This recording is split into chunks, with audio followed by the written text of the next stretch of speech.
बिस्मिल्लाहिर्रहमानिर्रहीम जी, अस्सलाम वालेकुम। गज़ल अशरफ मान अपने व्लॉग में एक बार फिर से हाजिर हूँ और आज भी बहुत सी अहम और बड़ी खबरें हैं। लेकिन आज मौसम बहुत प्यारा है, मौसम बहुत सर्द है, ओले भी पड़े हैं। लेकिन हमारा जो सियासी मैदान है, सियासत के मैदान से कुछ अच्छी खबरें नहीं हैं। सियासत के मैदान में बहुत ज़्यादा गर्मा गर्मी चल रही है, हलचल चल रही है। मामलात उरूज पर पहुँच चुके हैं। 8 फरवरी को इंतखाबात होने जा रहे हैं और उससे पहले जो है फैसले बहुत बड़े बड़े सामने आ रहे हैं। अहम फैसला आज भी सामने आया है। तोशाखाना केस मशहूर और मारूफ केस है, आप सबको पता है। बच्चा बच्चा इस केस के बारे में जानता है। साइफर केस इंपॉर्टेंट केस था जिस मुतालिक कल फैसला आया था। तोशाखाना इंपॉर्टेंट केस था जिस मुतालिक आज फैसला आया है। और उस फैसले में आज ये खबर सामने आई है कि 14 साल कैद की सजा सुना दी गई है बानी पीटीआई यानी कि इमरान खान को, और साथ ही साथ उनकी अहलिया जो बुशरा बीबी हैं उनको भी 14 साल कैद की सजा सुना दी गई है। सजा सुनाने के साथ साथ यहाँ पर मामला खत्म नहीं होता जी कि 10 साल साथ उनको नाअहल भी कर दिया गया है। किसी भी जो वो ओहदा होगा उस पर फाइज नहीं रह सकेंगे और साथ ही साथ उनको एक भारी जुर्माना भी आयद किया गया है। तो 10 साल के लिए नाअहल और 14 साल कैद की सजा और साथ ही साथ भारी जुर्माना, ये सजा सामने आई है तोशाखाना केस में। लेकिन आज की जो समाअत है उसका मैं हवाला आपके सामने रखूं तो वो कुछ इस तरह था कि जब अदालत में पेश हुए बानी पीटीआई यानी कि इमरान खान जब अदालत में पेश हुए तो जज साहब भी मौजूद थे और जज साहब की जानिब से ये कहा गया कि आपका 342 का बयान कहाँ है। तो उसके जवाब में बानी पीटीआई यानी कि इमरान खान ने आगे से ये कहा कि मेरा बयान तैयार है, मेरे कमरे में मौजूद है, लेकिन मुझे तो बयान के लिए बुलाया नहीं गया। और दूसरी बात यह है कि मेरे वकला आ जाएं, तो वकला जब आ जाएंगे तो मैं अपना बयान पेश कर दूंगा, मेरा सब कुछ तैयार पड़ा हुआ है, बयान वगैरह सब कुछ। और साथ ही साथ उन्होंने कहा कि आप सबको जल्दी किस चीज की है, कल भी जो है वो आपने जल्दी फैसला सुना दिया था। कल भी केस में कल भी बहुत ज्यादा जल्दी थी और सुना नहीं गया, और आज भी बहुत ज्यादा जल्दी है। ये इमरान खान की जानिब से दलाइल जो है वो सामने आए थे अदालत में जब वो पेश हुए। उसके बाद फिर जब उनको ये कहा गया कि मैं अपना बयान जमा करा दूंगा, मेरे वकला आ जाए, लेकिन उसके बावजूद वेट नहीं किया गया और जज साहब की जानिब से फैसला सामने आया। और फैसला ये आया कि 14 साल कैद की सजा, 10 साल के लिए नाअहल और साथ ही साथ उनको भारी जुर्माना भी आयद किया गया है। जबकि बुशरा बीबी को भी यही सजा सुनाई गई है। उसके बाद अब बहुत से सवालात जन्म लेते हैं, टाइमिंग्स पर बहुत ज्यादा सवालात उठ रहे हैं। कुछ कानूनी मारीन से, कुछ तजियाकारों से हमारी बात हुई है, उनकी जानिब से उनकी मुख्तलिफ आराएं सामने आई हैं, मुख्तलिफ उनके तजिए सामने आए हैं।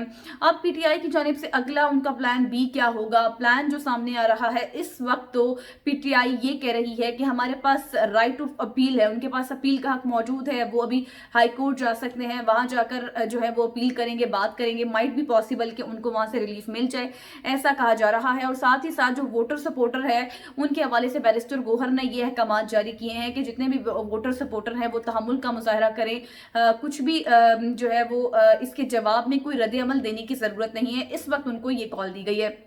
दूसरी जानब मैं आपको ये बताऊं कि जो बुशरा बीबी हैं उसके बाद जब उनकी ये गिरफ्तारी फैसला सामने आया तो उन्होंने क्या किया कि जाकर खुद ही वो गई और वहां पर जाकर उन्होंने गिरफ्तारी दे दी, लेकिन उनको फिर उसके बाद गिरफ्तार नहीं किया गया। और जो खावर मानिका है, जो उनके हस्बैंड थे, एक्स हस्बैंड थे, पुराने हस्बैंड, साहब हस्बैंड, उनकी जब जो सहाफ़ी हैं उन्होंने सवाल किया कि बुशरा बीबी को इस तरह कैद की और नाअहल कर दिया गया है, तो वो काफ़ी शॉक्ड हुए। उन्होंने कहा कि मुझे तो इस खबर के बारे में नहीं पता, और क्या कभी किसी ने मेरे घर के हवाले से पूछा कि मेरे साथ क्या होता रहा, या फिर मेरे बारे में किसी ने पूछा। तो ये सारी सूरत हाल रही है। आज सारा दिन ये खबरें चलती रही हैं और यही एक बड़ा केस था जिसका अहम फैसला था, सबको इंतजार था।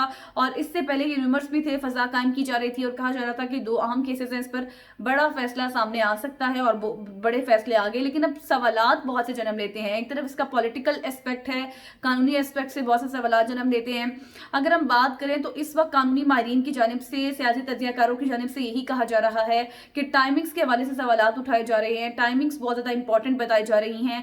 8 फरवरी को इलेक्शन होने जा रहे हैं और उससे पहले 2 बड़े केसेस में बैक टू बैक फैसले आना, ऊपर नीचे, एक फैसला कल, एक फैसला आज, और भारी सजाएं मिल जाना, ये टाइमिंग्स जो हैं वो बहुत ज्यादा मैटर कर रही हैं। इस पर बहुत ज्यादा सवालात उठ रहे हैं। बात की जा रही है कि आया कि ये इंतखाबात के बाद भी इसके ऊपर फैसले आ सकते थे, अगर पहले आए हैं तो क्या वजह बनी। जो वोटर सपोर्टर था पीटीआई का, उसको डीमोरलाइज करने की हवाले से ये सारी सूरत हाल बनी है। अब वो डीमोरलाइज हो जाएगा या फिर उनमें थोड़ी सी मायूसी पाई जाएगी, क्या वोट बैंक में इजाफा होगा, ये भी एक अहम सवाल है। क्या अब अवाम निकलेगी कल, क्या अवाम को अब हमदर्दी हो जाएगी पीटीआई के लीडर से, या फिर ان کے ووٹ بینک میں مایوسی کا شکار ہو جائے گا, ووٹ بینک کم ہو جائے گا, یا پھر دوسرا سوال یہ بھی ہے کہ جو دوسری سیاسی جماعتیں ہیں ان کے حوالے سے ان کو اس چیز کا کتنا فائدہ ہو سکتا ہے, ان کے ووٹ بینک میں کتنا اضافہ ہو سکتا ہے.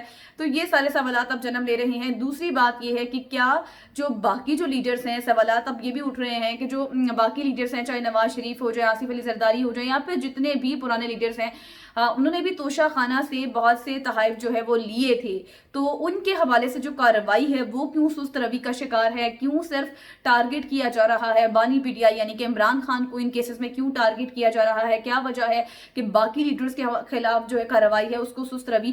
کیونکہ یہ جو کیس تھا توشہ خانہ, آپ کو یاد ہوگا کہ یہ اس میں یہی تھا کہ کچھ گھڑیاں, کچھ سیٹس, کچھ جو ہے یہ جیولری وغیرہ جو ہے وہ لینے کی بات کی گئی تھی, تو ویسے اس کی اتنی قیمت ادا نہیں کی گئی, تو یہ ساری صورتحال تھی اور اس پر یہ اہم فیصلہ آج آیا ہے. 8 فروری کو الیکشنز بھی ہیں, اس سے پہلے اس طرح کے فیصلے آنا کتنی زیادہ جو ہے وہ سیٹ بیک ہے. خیر سیٹ بیک تو ہے پی ٹی آئی کے لیے, لیکن اب آگے جو ووٹ بینک ہے کیا اس میں اضافہ ہوگا, کیا مشکلات مزید بڑھیں گی, یہ کچھ اہم سوال ہیں جو اب بہت زیادہ جنم لے رہے ہیں. دوسری جانب ہم نے دیکھا ہے کہ جو پی ٹی آئی کے رہنما ہیں یا پھر جو لیڈرز ہیں یا پھر جو وکلاء ہیں, ان کی جانب سے تو ابھی یہی کہا جا رہا ہے کہ ان کو عدالتوں پر یقین ہے, ہائی کورٹ پر, سپریم کورٹ پر ان کے پاس رائٹ آف اپیل ہے, وہ اپیل کریں گے ہائی کورٹ سے, مائٹ بی پاسبل کہ ان کو اچھا فیصلہ مل جائے. اور ساتھ ہی ساتھ انہوں نے یہ بھی کہا ہے کہ ووٹر سپورٹر کو انہوں نے تحمل کا مظاہرہ کرنے کا کہا ہے. انہوں نے کہا کہ کوئی رد عمل ابھی سامنے نہ دے, نہ سامنے آئے, نہ کچھ اس طرح کا کیا جائے. دوسری بات کریں اگر ہم دوسری پارٹیز کی, دوسری سیاسی پارٹی کے لیڈرز کے حوالے سے, تو مریم نواز نے آج جلسہ کیا اور انہوں نے اپنے جلسے میں کہا ہے کہ جب نواز شریف کو نااہل کیا گیا تھا تو اس وقت عمران خان نے مٹھائیاں بانٹی تھی, خوشی کا اظہار کیا تھا, جشن منایا تھا, لیکن آج جب ان کی وائف کو یا پھر ان کو سزا ہوئی ہے تو ہم نے کوئی بھی جشن نہیں منایا, الٹا ہمیں دکھ ہو رہا ہے کہ اس طرح نہیں ہونا چاہیے تھا, اس طرح کیوں ہوا. ہم نے کسی کو مٹھائی نہیں دی, جو سب کو چور کہتا تھا, جو سب کو جیلوں میں ڈالنا چاہتا تھا, آج وہ خود رو رہا ہے. دوسری جانب بلاول بھٹو سردار نے جلسہ کیا, انہوں نے بھی اپنے جلسے میں یہی بات کی کہ ان کو دکھ ہوا ہے, ان کو مایوسی ہوئی ہے, یا پھر انہوں نے کہا کہ خوشی نہیں ہو رہی کہ ان کی وائف یا پھر ان کو اس طرح جیل میں ڈال دینا اور پھر اس کے بعد اس طرح کے فیصلے آنا. انہوں نے بھی کہا کہ بھئی اس طرح خوشی نہیں ہو رہی. اور اب اس سے پہلے بھی ہم نے دیکھا کہ بلاول بھٹو سرداری جو ہے وہ کچھ انٹرویوز میں یہ بات کر چکے ہیں. انہوں نے کہا ہے کہ اب خان صاحب کو مان لینا چاہیے کہ وہ غلط تھے, انہوں نے غلط کیا, غلط بولا, معافی مانگ لی تاکہ ان کے حوالے سے جو مشکلات ہیں وہ کم ہو سکیں آگے چل کر. تو اس طرح کی باتیں اب کی جا رہی ہیں. 8 فروری کو الیکشنز ہونے ہیں, بڑے امپورٹنٹ دن چل رہے ہیں, یہ کچھ نہ کچھ بڑی ہیپننگز ہو جاتی ہیں. اور ساتھ ہی ساتھ ہم دیکھ رہے ہیں کہ کچھ جو کاغذات نامزدگی, جو بیلٹ پیپرز کی دوبارہ سے چھپائی کا معاملہ جو ہے اس حوالے سے بھی بات چیت کی جا رہی ہے. لیکن میں آپ کو بتاؤں کہ ایک اور اہم اور بڑا کیس تھا دوران عدت نکاح کے حوالے سے, اس پر اب فیصلہ محفوظ ہو چکا ہے. اب دیکھتے ہیں کہ اس حوالے سے کیا فیصلہ آتا ہے. 2 دن سے خبریں تو اچھی نہیں آ رہی تھی, بیک ٹو بیک اوپر نیچے جو فیصلے آ رہے تھے یہ بہت امپورٹنٹ اور بڑے فیصلے تھے, اور جو سیاست کا میدان ہے اس میں یہ بڑی ہلچل پیدا کر رہے ہیں. اور یہ 2 آگے آنے والے دن, آج سے اگر ہم دیکھیں تو 8 دن باقی رہ گئے ہیں الیکشنز میں. 8 فروری کو الیکشنز. اب دیکھنا یہ ہے کہ مزید مشکلات میں اضافہ ہوتا ہے پی ٹی آئی کی, یا پھر یہ مشکلات جو ہیں یہیں پر رک جائیں گی اور آگے جو ہے معاملات کیسے بڑھیں گے, عدالتوں کی جانب سے کیا فیصلے آتے ہیں. آج تک کے لیے اتنا ہی, اللہ حافظ.